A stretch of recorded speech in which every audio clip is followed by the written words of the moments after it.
आज के इस वीडियो में हम सीखेंगे GSTR1 को फाइल करना और प्रिपेयर करना नए नियम के हिसाब से। GSTR1 में 1 अगस्त 2024 से कुछ मेजर चेंजेस आई हैं, जैसे कि B2CL में जो रिपोर्टिंग होती थी उसकी लिमिट पहले 2.5 लाख थी, यानी कि अगर कोई इंटर स्टेट सेल्स है और वो अनरजिस्टर्ड पार्टी को की गई है और उस सेल्स की टोटल वैल्यू 2.5 लाख या उससे ऊपर है, तो ऐसे सेल्स पहले B2C लार्ज में इंक्लूड होते थे GSTR1 में। लेकिन अब जो ये चेंजेस आई है 1 अगस्त 2024 से, उसके अकॉर्डिंग ये लिमिट 1 लाख की रह गई है। यानी कि जिन जिन अनरजिस्टर्ड पर्सन को इंटर स्टेट सेल की गई है, यानी कि स्टेट के बाहर सेल की गई है 1 लाख से ऊपर, वो सभी अब B2C लार्ज में इंक्लूड होगी GSTR1 में। तो आइए हम सबसे पहले GSTR1 प्रिपेयर करना सीखते हैं एक्सेल शीट में। ये सभी हम कैसे फिल करते हैं ये हमने कंप्यूटेशन में बनाया हुआ है। तो आइए हम कंप्यूटेशन पे आ जाते हैं। तो ये हमारी GSTR1 की वर्किंग्स हैं। यहाँ पे आप देख सकते हैं B2B रेगुलर है। ये जितने भी इनवॉइसेस हैं ये B2B रेगुलर के हैं।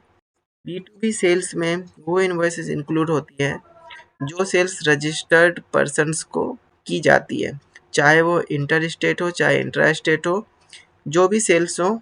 अगर वो सेल्स ऐसी पार्टीज को की गई है जिनके पास GST नंबर है, तो ऐसी सारी सेल्स B2B रेगुलर में आती है। उसके बाद B2C लार्ज का इनवॉइस है हमारे पास। 1 लाख से नीचे की इंटर स्टेट सेल्स होती है अनरजिस्टर्ड पर्सन को, तो वो B2C स्मॉल में आ जाती है, और 1 लाख से ज़्यादा की अगर ऐसी सेल्स होती हैं तो B2C लार्ज में आ जाती है। 1 अगस्त 2024 से पहले इसकी लिमिट 2.5 लाख की थी, जो कि अब रिड्यूस होकर 1 लाख की हो गई है। 1 अगस्त 2024 से पहले जितनी भी inter state sales unregistered persons को होती थी, वो अगर 2.5 लाख से ऊपर होती थी तो वो B2C लार्ज में इंक्लूड होती थी, और अगर 2.5 लाख से नीचे होती थी तो B2C स्मॉल में होती थी। लेकिन अब ये लिमिट रिड्यूस होकर 1 लाख की हो गई है। और अगर कोई एक्सपोर्ट सेल्स हैं तो एक्सपोर्ट की हम अलग से बना लेंगे। एक्सपोर्ट्स 2 टाइप की होती है, विद पेमेंट ऑफ टैक्स और विदाउट पेमेंट ऑफ टैक्स। हमारे केस में अभी इसमें नहीं है तो हमने इसमें अभी ये नहीं बनाया हुआ है। और इसके बाद SEZ को जो सेल्स होती हैं, इसमें भी एक्सपोर्ट की तरह विद पेमेंट और विदाउट पेमेंट ऑफ टैक्स होता है। और इसके बाद B2C स्मॉल होती है। ये ऐसी सेल्स होती हैं जो कि अनरजिस्टर्ड पर्सन्स को होती है। लोकल सेल्स जितनी भी होती हैं वो B2C स्मॉल में आती हैं। B2C लार्ज में केवल इंटर स्टेट की सेल्स आती है जो 1 लाख से ऊपर है।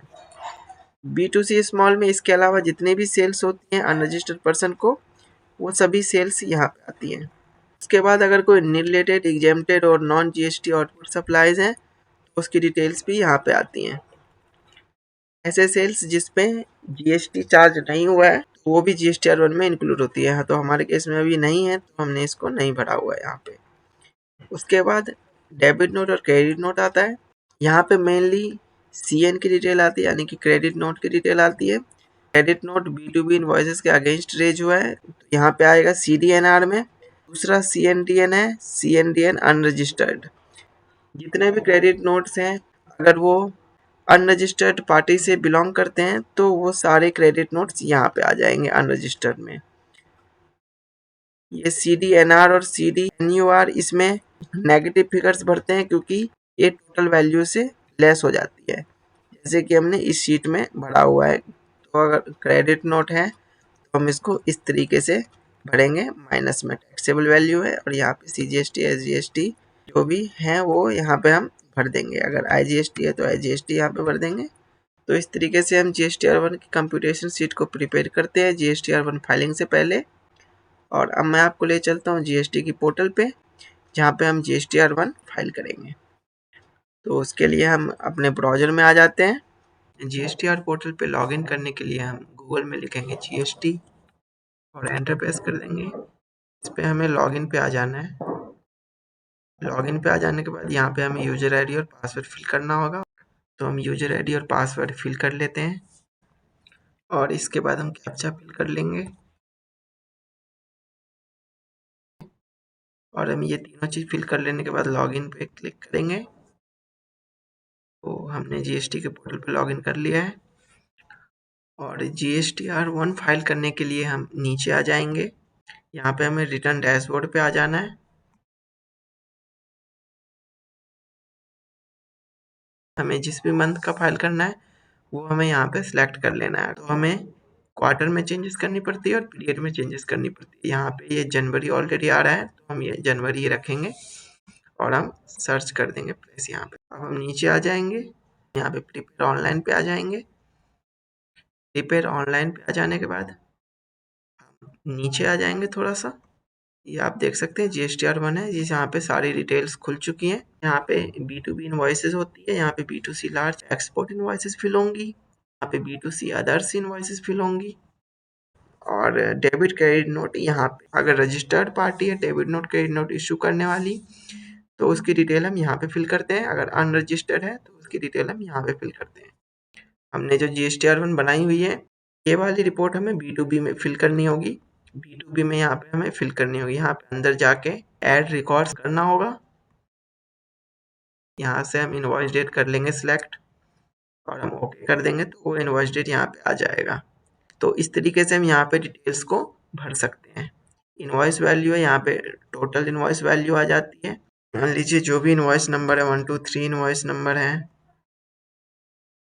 मान लीजिए दिल्ली का है, तो ये सब भर लेने के बाद अगर इनवॉइस का 18% रेट है हम 18% में यहाँ पे टैक्सेबल वैल्यू फिल कर देंगे।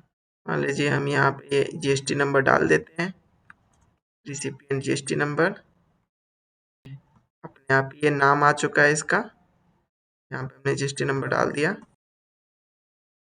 जितना भी वैल्यू इसमें अगर हम भर देंगे 52,500 है वो हम यहाँ पे भर देंगे तो 4725 भी आ गया है, जैसे कि हमारे एक्सेल सीट में है 4725 यहाँ पे आ चुका है। तो इसी तरीके से हम जितनी भी इनवॉइसेस हैं उनकी डिटेल्स भरेंगे और फिर हम इसको यहाँ कर देंगे सेव, तो वो रिकॉर्ड सेव हो जाएगा।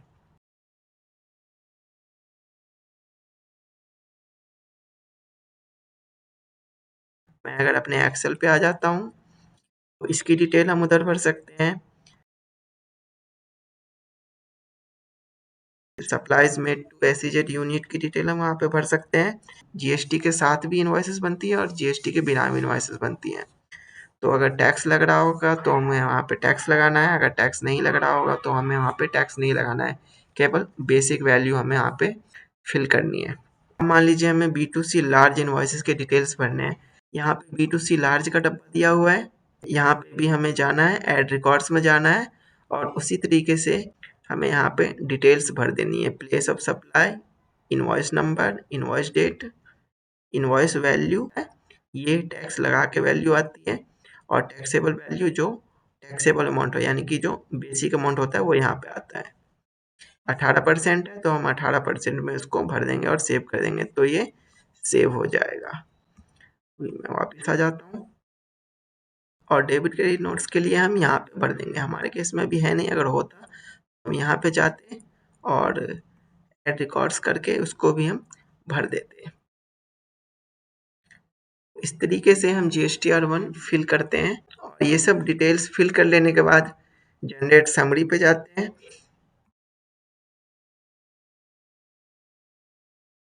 और इसके बाद हम रिफ्रेश करते हैं और फिर हम वापस आते हैं कॉस्ट शीट फाइल समरी पे आ जाते हैं।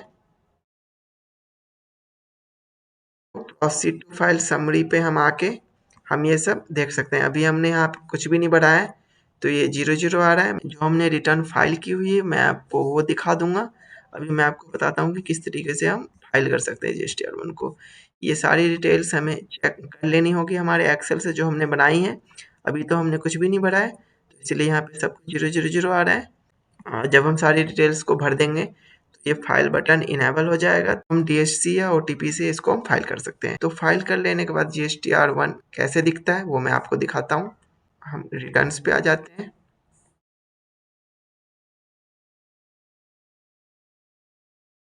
सर्च व्यू, फाइल कर लेने के बाद GSTR1 कुछ ऐसा दिखता है।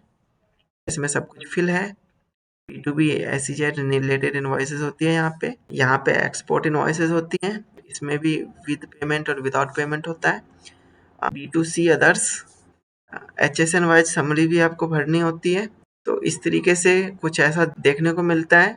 हमें HSN नंबर फिल करना होता है, डिस्क्रिप्शन अपने आप ही आ जाता है और जो भी टैक्सेबल वैल्यू है उस HSN का वो हम यहाँ पे भरेंगे, रेट हम सिलेक्ट करेंगे। तो HSN की जो टैक्सेबल वैल्यू है वो हमारे GSTR1 की वैल्यू से मैच होनी चाहिए और जो टैक्सेस हैं वो भी हमें ओवरऑल GSTR1 के टोटल से मैच होना चाहिए, यानी कि IGST, CGST, SGST इनकी जो टोटल वैल्यू है वो HSN की टोटल वैल्यू से मैच होनी चाहिए। तो हम ये वापस आ जाते हैं यहाँ पे। डॉक्यूमेंट डिटेल्स भी हमें भरना होता है। डॉक्यूमेंट इशूड में जो भी हमारी इनवॉइस की सीरियल नंबर होती है उसकी डिटेल हम यहाँ पे भरते हैं। तो आप ये देख सकते हैं हमने यहाँ पे भरा हुआ है और इसके बाद हम व्यू समरी पे आ जाते हैं। यहाँ पे हम देखेंगे टेबल 4A में B2B की रिपोर्ट जाती है, तो B2B सेल्स जितनी है वो यहाँ पे आ रही है और हमारी B2L लार्ज वाली जो है वो यहाँ पे आ रही है, टैक्सेबल वैल्यू, GST, और यहाँ पे B2CS अदर्स वाली आ रही है, 1 लाख रुपए टैक्सेबल और 18,000 रुपये IGST। और फिर इन सब का टोटल HSN डिटेल्स में 5,62,500, 82,800। हम अगर एक्सेल से देखेंगे तो हमें भी इतना ही टोटल देखने को मिलेगा। नीचे आ जाते हैं 5,62,500, 82,500, 9225, 9225, जो कि यहाँ पे हमें देखने को मिल रहा है। अब हम नीचे आएंगे तो ये वैल्यू भी सेम होगी, 5,62,500, 82,800, 9225, 9225। इस तरीके से हम GSTR1 फाइल करते हैं। ये हमारी फाइल GSTR1 है और GSTR1 फाइल करने से पहले भी हमें सेम ऐसा ही देखने को मिलता है। तो हम GSTR1 फाइल करने से पहले अपने वर्किंग से इसको चेक कर लेते हैं, जो हमने एक्सेल में बनाई है तो हमने वर्किंग से इसको चेक कर लेते हैं और सब कुछ अगर ओके है तो हम प्रोसीड करते हैं फाइलिंग के लिए। तो आज की इस वीडियो में मैंने आपको पूरा प्रोसेस समझाया है कि किस तरीके से हम GSTR1 को फाइल करते हैं और किस तरीके से हम GSTR1 की वर्किंग्स को बनाते हैं। ऐसे और भी रेगुलर वीडियोस के लिए इस चैनल को सब्सक्राइब करना ना भूलें।